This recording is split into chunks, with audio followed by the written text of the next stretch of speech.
Jadi kalau kita pergi kembali pada prinsip-prinsip etik, etik itu tidak mengatur mana yang baik mana yang buruk. Etik itu diajukan pada kita untuk memberi keterangan kenapa Anda jadi baik, kenapa Anda jadi buruk. Jadi argumen itu yang lebih penting tuh. Kalau baik dan buruk dengan mudah kita tahu mana yang baik mana yang buruk. Tetapi moral call itulah yang menguji Anda tuh.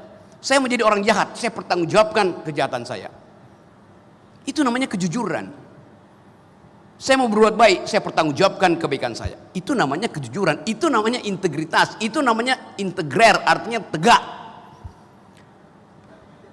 Jadi tadi yang diterangkan kita bahas, kita bedain juga antara etika, etik dan kode etik. Kode etik bisa dibikin banyak, 20, 30, 100, dan kita nggak bisa hafal itu. Tapi etik itu cuma satu, Anda bertanggung jawab aja. Bertanggung jawab terhadap kejahatan yang Anda buat, bertanggung jawab terhadap kebaikan yang Anda buat. Itu selesai masalahnya. Saya balik pada problem dasar hakim-hakim kita tuh. Hakim kita tuntut berintegritas. Di dalam psikologi Abraham Maslow, integritas itu adanya di tingkat paling tinggi itu, self esteem, self actualization.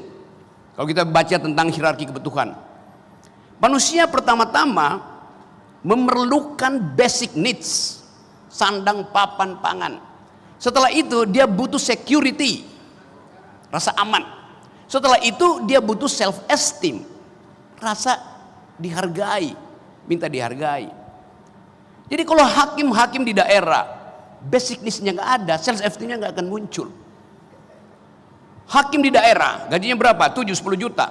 Sampai 27 turunan dia nggak bakal mampu beli velg Rubicon. That's point. Lalu Anda tuntut integritas dari hakim di daerah yang bahkan untuk pergi ke pengadilan dia mesti nebeng mobilnya si pengacara karena dia nggak punya mobil disediakan negara. Itu kondisi kita. Jadi kalau kita mau rasional, pastikan bahwa basic needs hakim-hakim di daerah itu terpenuhi. Jangan kasih dia rumah, nggak kasih dia sofa. Dia nggak punya lemari. Hari ini dia mau bersidang, bajunya habis dicuri maling. Jadi problem real itu ada. Kita nggak mungkin bicara integritas kalau basic needs-nya nggak ada, tidak disiapkan itu. Karena setiap hakim itu adalah agung, bukan di sini hakim agungnya. Sejak dari hati kecil seseorang ingin jadi hakim, motifnya itu agung, noble, noblesse oblige bahasa Perancisnya itu. Karena dia tahu dia akan punya kewajiban yang maha tinggi, obligasinya akan sangat tinggi kalau dia dianggap sebagai nobility. Jadi waktu seorang anak tingkat 1 mahasiswa bercita-cita jadi hakim, sejak semester 1 dia sudah jadi hakim agung di dalam dirinya. Dan itu yang mesti kita jaga. Kita kasih dia fasilitas supaya dia tidak diganggu oleh bangsat-bangsat di sekitarnya. Persiapkan dengan baik infrastrukturnya. Apa yang mesti dilakukan?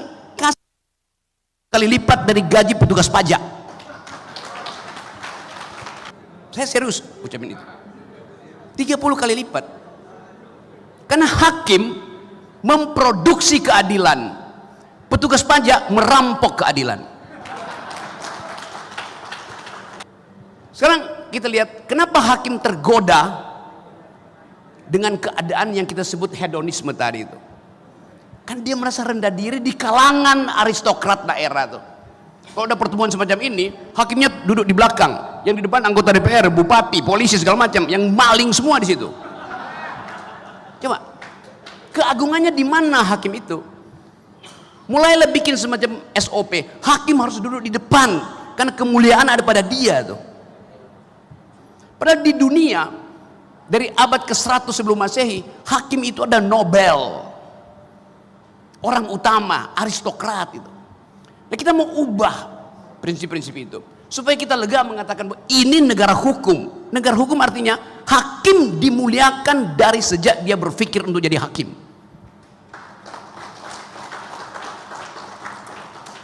Apa yang terjadi kalau hakim tidak dimuliakan? Dia akan ubah needs-nya menjadi wants. Dia akan ubah kebutuhan dia menjadi keinginan. Itu artinya korupsi. Korupsi terjadi kalau needs, kebutuhan berubah menjadi keinginan, wants. Kebutuhan untuk memenuhi hal yang rasional dalam hidupnya, wants untuk hal-hal yang irasional. Kenapa hakim terjebak di dalam paradigma itu? Karena dia melihat wants itu lebih penting dari needs. Dan itu yang kita ingin ajarkan. Saya ingin supaya Mahkamah Agung itu mengatur sendiri gaji hakim yang gak usah ditentukan Departemen Keuangan. Kita dari awal sudah adil. KPK aja yang nggak ngerti keadilan. Nih ada pengawasnya. Anda lihat di atas gedung KPK apa tulisannya itu? Jujur itu hebat. Loh, itu menghina hakim. Kenapa disebut hebat? Memang jujur itu dasar saya mau jadi hakim. Nggak usah disebut hebat. Saking kehilangan narasi, kita mesti bikin dalil-dalil ajaib semacam itu. Saya dosen, saya terhina kalau disebut jujur itu adil, jujur itu hebat. Dari awal saya jujur. Kalau masih saya bodoh, saya kasih nilai bodoh. Kalau pintar, saya kasih nilai pintar. Tapi yang terjadi, orang yang paling bodoh di kelas saya bisa jadi pimpinan BUMN. Ngaco kan jadi. Jadi sekali lagi teman-teman, selamat memuliakan kembali status kita sebagai hakim. Dan saya ingin tuntut satu waktu nanti bahwa dari dalam gedung ini orang lihat bahwa keadilan akhirnya bersemai kembali. Terima kasih.